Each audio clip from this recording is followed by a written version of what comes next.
Ibrahim TSM buyer crop science Sargodha.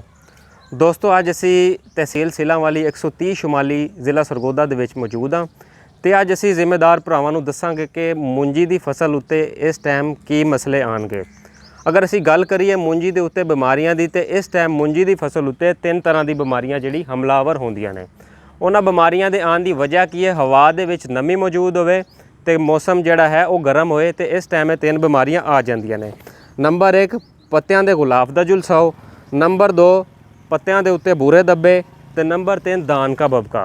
ये 3 बीमारियां ऐसियां ने जिहड़ी इस टाइम मूंजी की फसल के उत्ते हमलावर होंदियां ने ते इन्हां नूं दोस्तों असी हिफाजती तौर पर कंट्रोल करना है। अगर किसी दोस्त की फसल के उत्ते आ जांदियां ने वो भी कंट्रोल करे, लेकिन अगर किसी दोस्त की फसल ठीक है तो वह दोस्त भी इन्हां बीमारियां नूं कंट्रोल करे।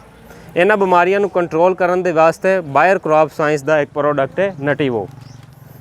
नटीवो जिहड़ा है जिस टाइम साड़ी फसल गोबھ के उत्ते आ जाए, 70-75 दिन की फसल हो जाए, उस टाइम असी पहला स्प्रे नटीवो का 65 ग्राम फी 100 लीटर पानी ते स्प्रे करना है।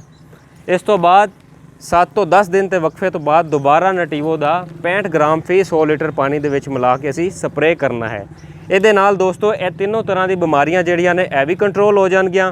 ये नाल जिहड़ा है मूंजी के दाने का मयार बेहतर होएगा, साथ ही साथ जिहड़ी है साडी फसल जिहड़ी है चमकदार शानदार फसल होगी। जिवें कि तुसीं देख सकते हो नटीवो का नारा है चमकदार धान का राज। नटीवो की यह खूबी है कि जिहड़ी फसल के उत्ते नटीवो हो जाएगी उस फसल के उत्ते मूंजी जिहड़ी है सफ़ेद होएगी, बगैर दाग धब्बियां तो होएगी, तो साडी फसल जिहड़ी है बीमारियों तो भी महफूज रहेगी। बहुत शुक्रिया।